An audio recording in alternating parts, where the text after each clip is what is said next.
Over the last month, Israel's ambassador has been expelled from Turkey. Its citizens have been strip-searched in Istanbul, and its embassy in Cairo has been ransacked by an Egyptian mob, prompting Israel to evacuate its embassy officials in the middle of the night. Initial Israeli worries about the Arab Spring have now started to materialize in sobering ways. The Philadelphia Church of God presents the Trumpet Daily.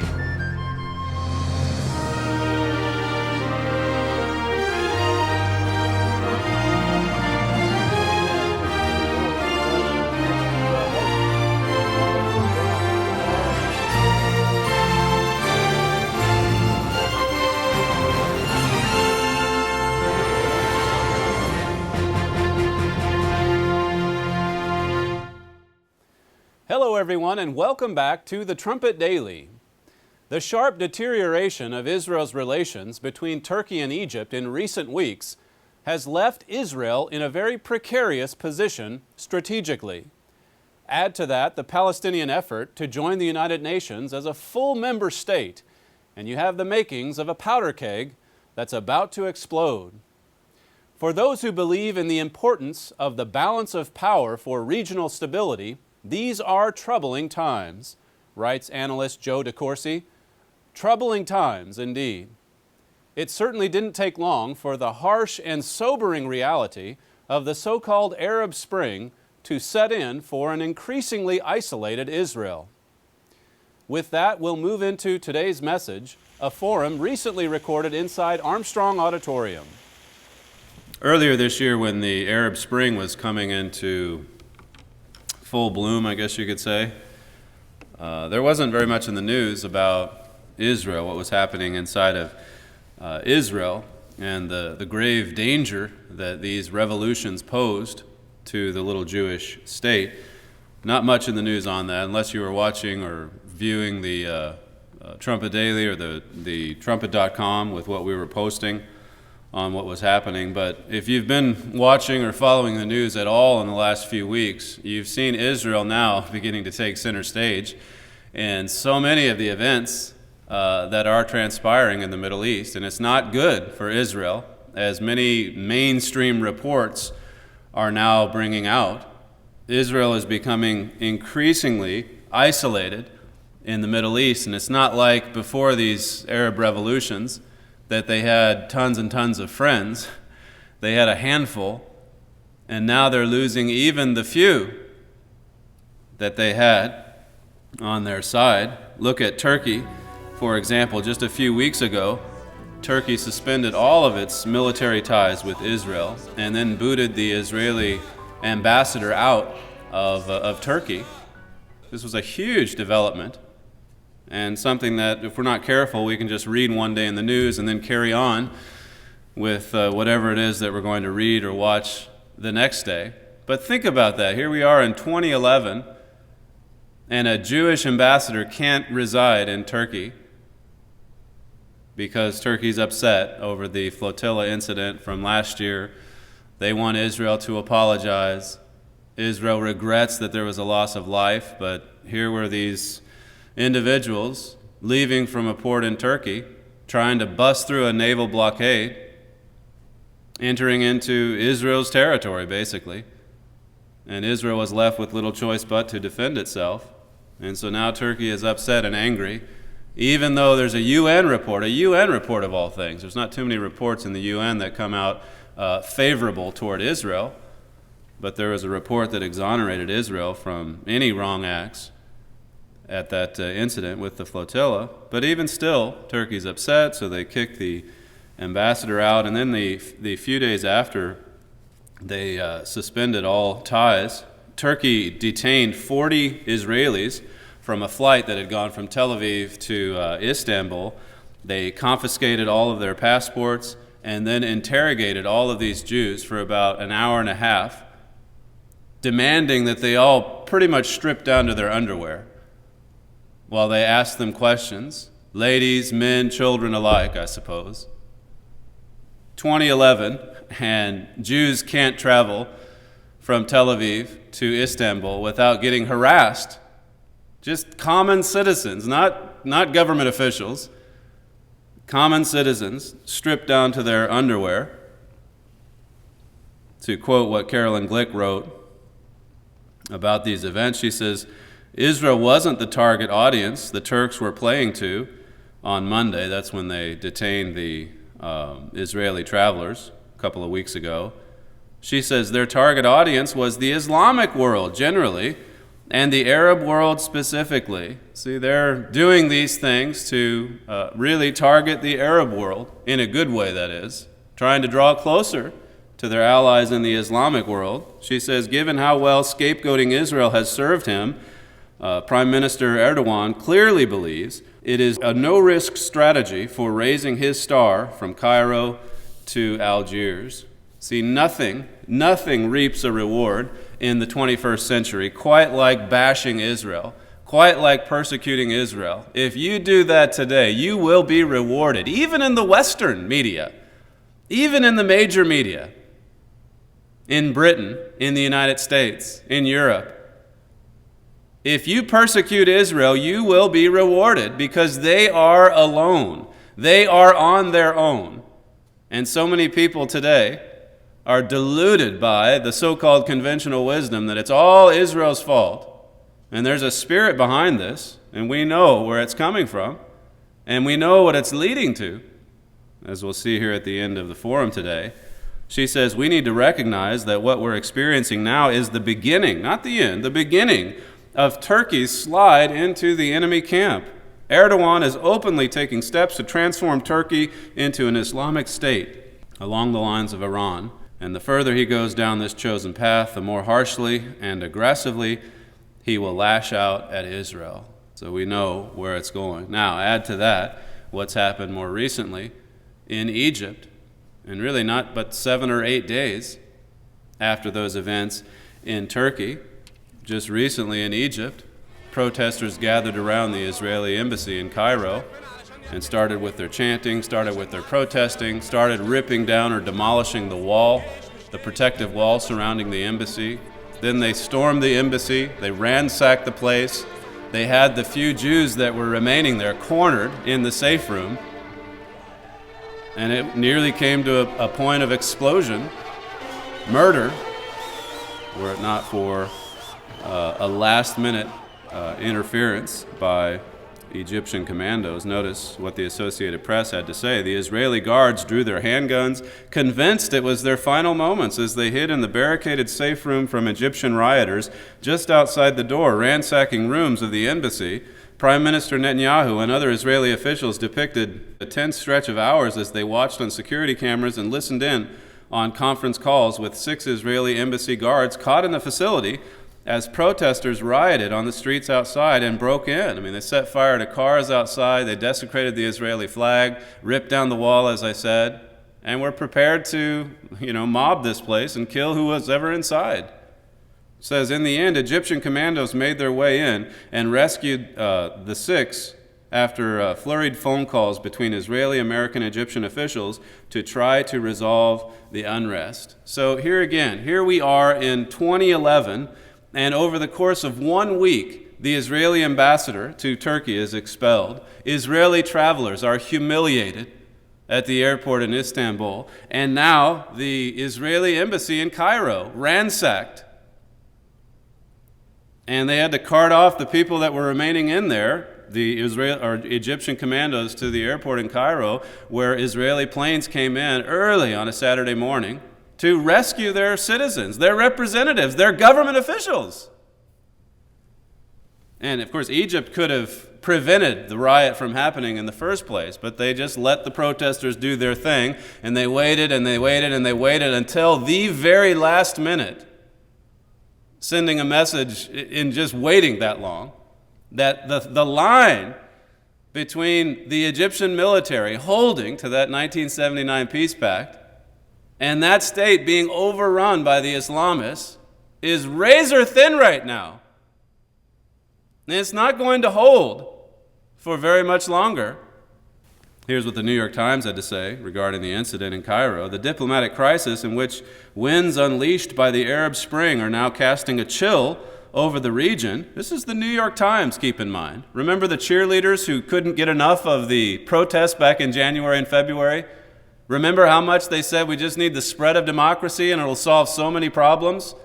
Now the New York Times they're aware of what's happening because it's there for all to see. It's obvious now what's happening.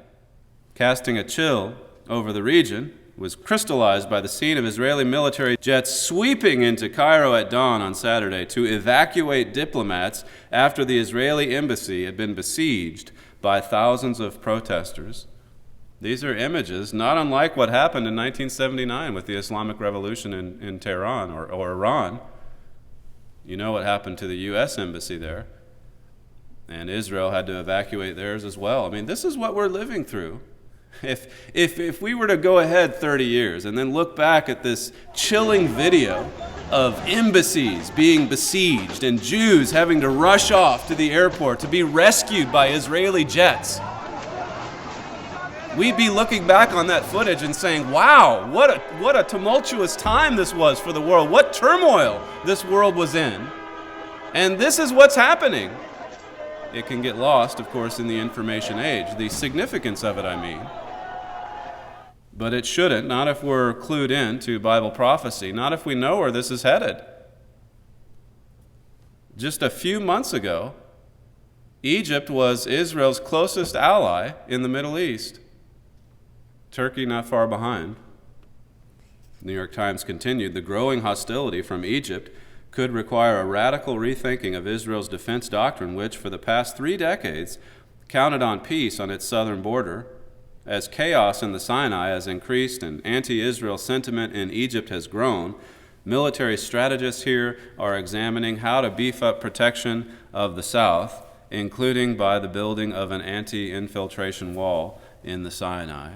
So Israel's now going to have to rethink its strategy, build up its forces in the south, and perhaps build another wall, perhaps like the one that carves through the West Bank, just to protect its territory, just to protect its citizens. Here's what one scholar, a professor in foreign affairs, has to say regarding these developments. Walter Russell Mead, he wrote in The American Interest on September 11th, attacking an embassy is a revolutionary act. It is a declaration that revolutionaries reject the international status quo and the current authorities who tamely agree to live within its limits. Like the Iranian seizure of the U.S. Embassy in 1979, it is an act that forces people to take sides. Parties and figures who condemn the attack on the Israeli embassy risk losing public support. Those who accept it find themselves committed to an increasingly radical course. Either way, he says, the embassy attack is more than a dramatic event. This is history on the march.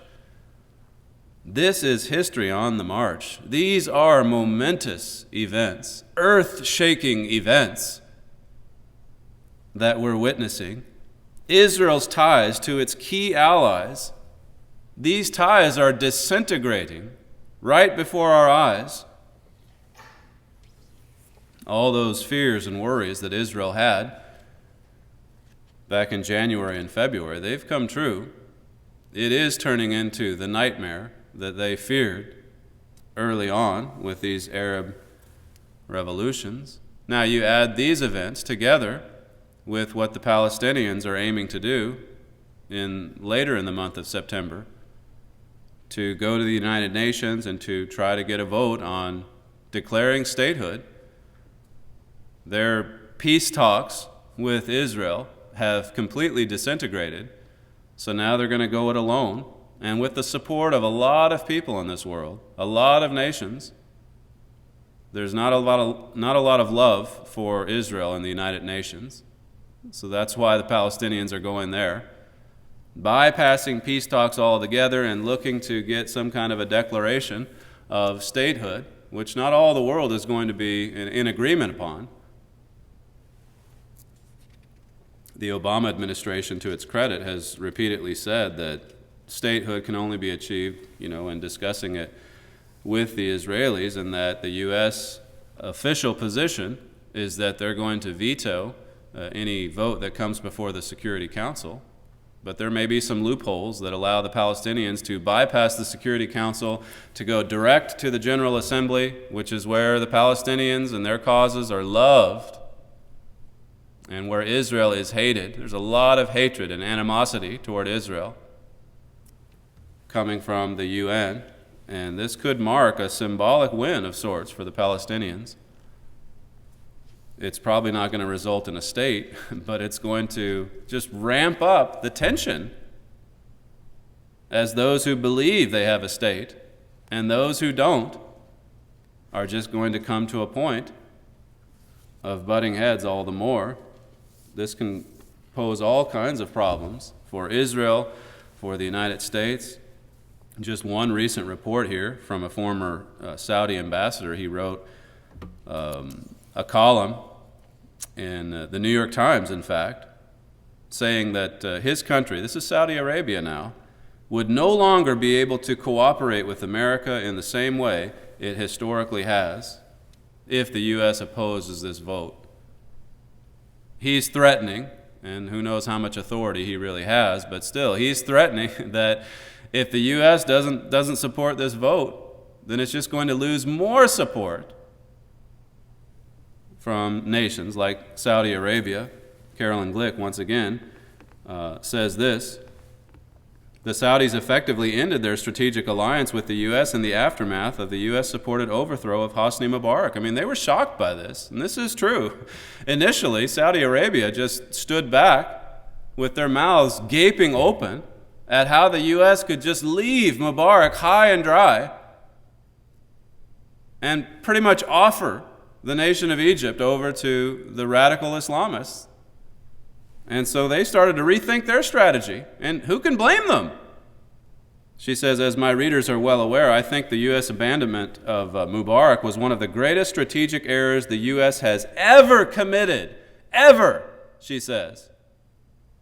But of course, the Saudis can't play the populist leader of the Muslim world card by opposing the mob in Cairo, and so they never announced their breach with their U.S. patron, which in their mind had lost all credibility as an ally when it ditched Mubarak.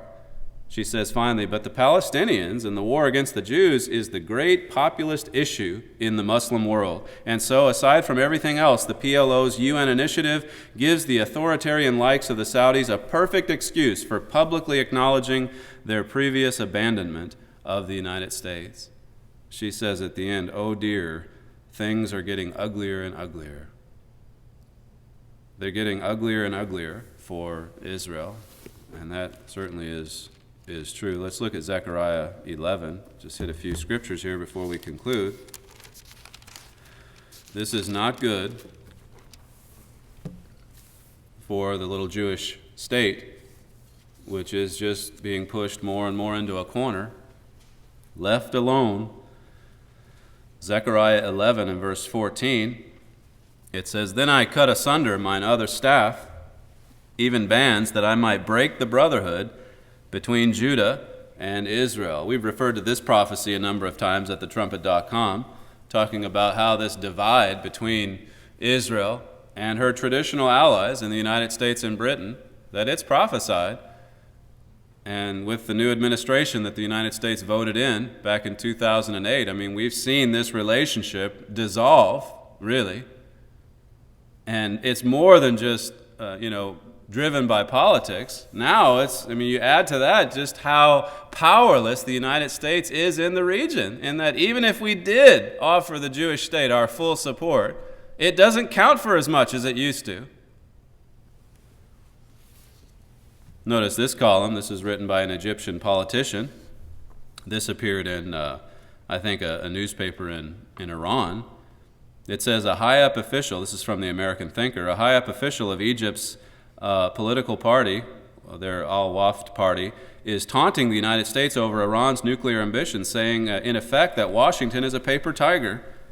Though the United States acts as the guard dog of the Zionist regime, they still haven't been capable enough to deal with Iran and its nuclear program, says this individual. Further down in the American Thinker article, it says, the Egyptian politician maintains that because of the ongoing activities by al-Qaeda and the September 11th incident against the great Satan America, to quote him. It says, Iran's enemies in Afghanistan and Iraq have been crippled, and Iran was able to fill the power vacuum with its Iraqi allies and spread its influence throughout the 6 borders of Iraq. So they've spread their influence even as we've seen ours on the wane. Finally, it says in the Thinker article, the Iranian leaders are pushing hard, there's a familiar term, pushing hard to influence the uprisings in Egypt, Yemen, and Bahrain while trying to tamp down the one in Syria. The radicals ruling Iran believe the weakness in American policies in the region will bolster Iran's own influence there.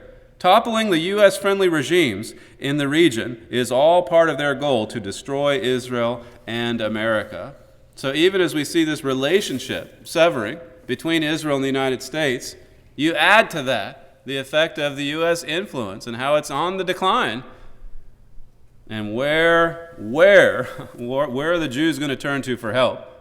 What's going to happen in the immediate future? Let's look at Zechariah 14. You've read this before, if you've read the Trumpet.com. Zechariah 14, verse 2, a couple pages over, it talks about, I will gather all nations against Jerusalem to battle, and the city shall be taken, and the houses rifled, and the women ravished, it says, and half the city, here's what happens prior to the Great Tribulation, half of the city shall go forth into captivity, and the residue of the people shall not be cut off from the city. So Jerusalem is to be split in half, not just, with the population like it is today, but literally a city divided, half of it taken by violence. And so the spread of radicalism, it's going to spill into the streets of Jerusalem. And it's going to happen soon. We know that because of what prophecy has told us. Hosea chapter 5 now.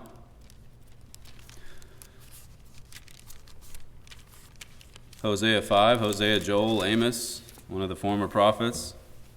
Verse 5 talks about Israel and Judah, the descendants of Israel, the United States and Britain, and of course Judah, the descendants of Judah anciently, or the Jews in the little Middle Eastern state called Israel today, that all three of these peoples are going to fall together. So even as we see that break in the brotherhood, we still are going to see the wrath of other nations, enemy nations, coming against those peoples and bringing about our fall simultaneously. But before that happens, look at verse 13. It says, when Ephraim saw his sickness and Judah, speaking of the little nation in the Middle East, saw his wound, then went Ephraim to the Assyrian and sent to King Jareb, yet could he not heal you nor cure you of your wound. This wound, as we've written about so often at thetrumpet.com, is the misnomered peace process that started back in 1993. This push for peace, during which, that time, from 93 to this day, there have been something like 1,500 Israelis that have been killed by terrorists. It hasn't brought peace. I mean, it's led to evacuating southern Lebanon. It's led to the Israeli pullout of Gaza. But these things have not helped Israel's cause. They've made matters worse. And now you add to that the United States abandoning close allies in the region, like Egypt, like Libya. Not that it was necessarily a really close ally, but these were bulwarks against the spread of Islam. And now the U.S. leaves them high and dry. And where does this leave Israel? It leaves Israel alone to themselves. When Ephraim and Judah see their sickness or this wound, then they go off to the only power left that can provide any kind of support, and that's the power in Europe. But this is not going to be a long-term solution for Israel. It's going to have a show of peace, but that too, in the end, is going to end up backfiring on Israel, as we know. Let's conclude in Zechariah 14 again. Should have had you hold your place over there. If they're not going to get help from the United States, Israel's going to turn somewhere, anywhere, where someone will come in and keep the peace and help in Jerusalem and help against this gaining momentum that you see the king of the south receiving everywhere you turn now. I mean, everything's going good. Everything's going great, splendid for Iran. But poor Israel. Zechariah 14, The first part of verse 2 talks about gathering all nations against Jerusalem, and then it sort of backtracks into what happens before that. And the last part of verse 2, as we read, talks about the city being divided by violence, which is going to happen just before the tribulation begins. But you don't want to forget the first part of verse 2, or what it adds then in verse 4. It says, "And his feet shall stand." This is speaking of the return of Jesus Christ to this earth. It says, "And his feet shall stand in that day upon the Mount of Olives, which is before Jerusalem on the east. And the Mount of Olives shall cleave in the midst thereof toward the east and toward the west. And there shall be a very great valley, and half the mountain shall remove toward the north, and half toward the south." So the mountain's going to split at the return of Jesus Christ. This is what all of it culminates in. The return of Jesus Christ to this earth. It's not going to end the war there right on the spot, because we know, as many other prophecies bring out, that these armies then are going to turn their attention at Jesus Christ. But he is the long-term solution. He is the one that's finally going to bring peace to the Middle East. After man has tried and tested every possible human solution, quote unquote, and after every one of those experiments has failed and has blown up in our faces, then finally, God will send his Son back to this earth to establish in Jerusalem the headquarters capital of God's kingdom in the world tomorrow. In Jerusalem, the kingdom of God, the family of God, where Jesus Christ is going to be administering God's government all over the earth. The handout we've prepared for today's program is titled "Israel, From Hero to Outcast." In this brochure, you will learn how, in the past 50 years, Israel's image has transformed from the Davidic hero that victoriously battled the Goliath of surrounding enemy nations in 1967 to the global outcast that it is today. This, as you will also learn in today's study, will soon lead to Israel's desperate turn to Germany for help, a dangerous alliance that is actually prophesied in your Bible. Call the number on your screen and request Israel, From Hero to Outcast. And when you do, also ask for our free booklet, Jerusalem in Prophecy. As Israel becomes more isolated in the increasingly radicalized Middle East, Bible prophecy says the situation will get considerably darker for the Jewish state before the dawn of peace finally breaks. Jerusalem actually means city of peace, and yet it has known almost no peace. But God will soon establish Jerusalem to be the city of peace it was supposed to be from the beginning. Request Jerusalem in Prophecy today and learn about the God-inspired future of Jerusalem. Also request the Trumpet magazine and understand the real meaning behind the news. The Trumpet is received by more than 300,000 subscribers every month.